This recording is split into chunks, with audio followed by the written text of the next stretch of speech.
നമസ്കാരം, മലയാളി വാർത്തയിലേക്ക് സ്വാഗതം. വീണ വിജയനെ സംബന്ധിച്ച് ഇന്നത്തെ ദിവസം ഏറെ നിർണായകമാണ്. മുഖ്യമന്ത്രിയുടെ മകൾ വീണ വിജയന്റെ കമ്പനിക്കെതിരായ സീരിയസ് ഫ്രോഡ് ഇൻവെസ്റ്റിഗേഷൻ ഓഫീസിന്റെ അന്വേഷണം ചോദ്യം ചെയ്തുള്ള KSIDCയുടെ ഹർജി ഹൈക്കോടതി ഇന്ന് വീണ്ടും പരിഗണിക്കും. അന്വേഷണത്തിലുള്ള ഉത്തരവിന്റെ പകർപ്പടക്കം നൽകാതെയാണ് SFIO പരിശോധന നടത്തുന്നതെന്നായിരുന്നു ഹർജിക്കാരുടെ വാദം. ഹർജിയിൽ കക്ഷി ചേരാൻ പരാതിക്കാരനും BJP നേതാവുമായ ഷോൺ ജോർജ് നൽകിയ അപേക്ഷയും കോടതി ഇന്ന് പരിഗണിക്കുന്നുണ്ട്. SFIO അന്വേഷണം സ്റ്റേ ചെയ്യണമെന്ന KSIDC ഹർജി നേരത്തെ ഹൈക്കോടതി തള്ളിയിരുന്നു. എന്തുകൊണ്ടാണ് SFIO അന്വേഷണത്തെ എതിർക്കുന്നതെന്നും അതിന്റെ ഉദ്ദേശശുദ്ധി വ്യക്തമാക്കണമെന്നും കോടതി KSIDCയോട് ആവശ്യപ്പെട്ടിരുന്നു. എന്തെങ്കിലും ഒളിക്കാനുണ്ടോ എന്നും അന്ന് ഹർജി പരിശോധിക്കുന്നതിനിടെ ഹൈക്കോടതി ചോദിച്ചു. എന്നാൽ ഒന്നും ഒളിക്കാനില്ലെന്നായിരുന്നു KSIDCയുടെ മറുപടി. KSIDCയുടെ ഹർജിയിൽ ഇന്ന് കേന്ദ്ര സർക്കാരും രേഖാമൂലം നിലപാട് വ്യക്തമാക്കും.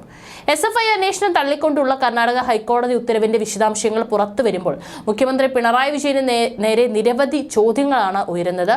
2020-21 കാലം മുതൽ തന്നെ വിവിധ വിഷയങ്ങളിൽ രജിസ്റ്റർ ഓഫ് കമ്പനീസ് മകളുടെ കമ്പനിക്കും ഇടയിൽ നടന്നുവരുന്ന ഗുരുതര സ്വഭാവത്തിലുള്ള ഈ വ്യവഹാരങ്ങൾ പാർട്ടിയെ അറിയിച്ചിരുന്നോ എന്നതാണ് മുഖ്യമന്ത്രിക്ക് നേരെ ഉയരുന്ന ഏറ്റവും പ്രധാന ചോദ്യം. നേരത്തെ നടന്നുവരുന്ന അന്വേഷണങ്ങളുടെ ബാക്കി പത്രമാണ് നടക്കുന്നതെങ്കിൽ ഇപ്പോൾ മാത്രം രാഷ്ട്രീയ പ്രതിരോധത്തിന് ഇറങ്ങാനുള്ള കാരണം എന്തെന്ന ചോദ്യവും പ്രസക്തമാണ്. SFIO അന്വേഷണം സ്റ്റേ ചെയ്യണമെന്ന് ആവശ്യപ്പെട്ടുകൊണ്ടുള്ള വീണയുടെ ഹർജി തള്ളിക്കൊണ്ടുള്ള കർണാടക ഹൈക്കോടതി ഉത്തരവ് നിരവധി ചോദ്യങ്ങളാണ് ഉയർത്തുന്നത്.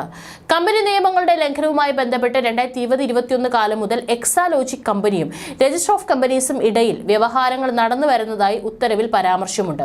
ഗുരുതര സ്വഭാവത്തിലുള്ള ഈ വ്യവഹാരത്തിന്റെ ഫലത്തെക്കുറിച്ചും എക്സാലോജിക് കമ്പനി ഉടമയ്ക്ക് ബോധ്യമുണ്ടാവേണ്ടതാണ്. അത് സംരംഭക എന്ന തലത്തിലുള്ള പ്രശ്നമാണെങ്കിൽ കമ്പനി ഉടമയുടെ പിതാവ് എന്ന നിലയിൽ മുഖ്യമന്ത്രി നേരിടുന്നത് രാഷ്ട്രീയ ധാർമ്മിക പ്രശ്നങ്ങളാണ്. ആദായ നികുതി വകുപ്പിന്റെ മാസപ്പടി കണ്ടെത്തലുമായി ബന്ധപ്പെട്ട് മകളുടെ കമ്പനി അകപ്പെട്ടിരിക്കുന്ന കാര്യങ്ങൾ യഥാസമയം ബന്ധപ്പെട്ട പാർട്ടി ഘടകത്തെ അറിയിച്ചിരുന്നോ എന്നതാണ് CPIM പൊളിറ്റ് ബ്യൂറോ അംഗം കൂടിയായ മുഖ്യമന്ത്രിക്ക് നേരെ ഉയരുന്ന ചോദ്യം. രാഷ്ട്രീയ ഭരണ നേതാവ് എന്ന നിലയിൽ പുലർത്തേണ്ട രാഷ്ട്രീയ ധാർമ്മികത കൂടിയാണത്. മകളുടെ കമ്പനി നേരിടുന്ന അന്വേഷണം പാർട്ടി അക്കാലത്ത് തന്നെ അറിയിച്ചിരുന്നില്ലെങ്കിൽ അത് ഗുരുതരമായ തെറ്റാകുമായിരുന്നു.